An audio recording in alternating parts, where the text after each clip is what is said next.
When you work as a designer, you're giving parameters and you're given fonts to use and colors and looks and feels, and someone else is calling the shots, whereas when you make art for yourself, you get to decide what happens, what goes on. You make those choices, nobody else can tell you what's right or wrong. And so it's a really interesting obverse to what you do in the day. So in the day someone tells me, change this color. In the evening I have to make those decisions myself, so it's much more satisfying. I mean, working as a painter in the evening after having a structured day job, you have those few hours a night, you have that freedom to do whatever you want, so it doesn't feel constricting at all. It's really nice to just kind of like go off on whatever whim you have that day. You might have experimented with something new that seems to be working in your painting that you're working on at the time. But having that little bit of structure that you're used to from a day job, I think is pretty handy as well, because it reminds you that, you know, you might have a show in a few weeks, and so you have to do a little bit of work every day to attain that. So it's kind of 80% freedom with a 20% sprinkling of structure as well, so it's a good balance. When you work 8 hours a day, and then you work 4 hours a day, and then you go have a social life, you ride this weird wave that's halfway between you know, super high excitement and just super overtired, falling over.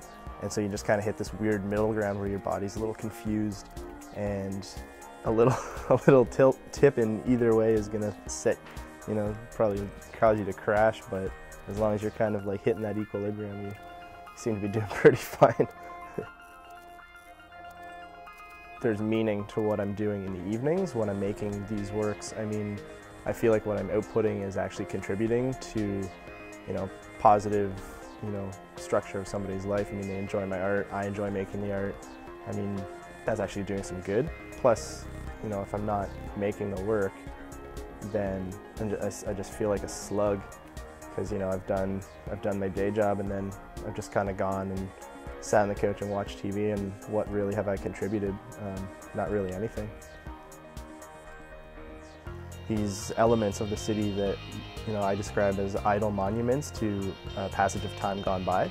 So a street post or a chain link fence or a dumpster, as time goes on, they collect more, you know, old posters that then get torn off, lettering written on top of them, stickers slapped on top of that. And I mean, for example, I did a painting of a street post near my work a couple of weeks ago, and then every time I walk by, I still notice where I, you know, did the screenshot, and then I took it to the studio and painted it. And now I've noticed there's 2 new stickers on top of the old ones.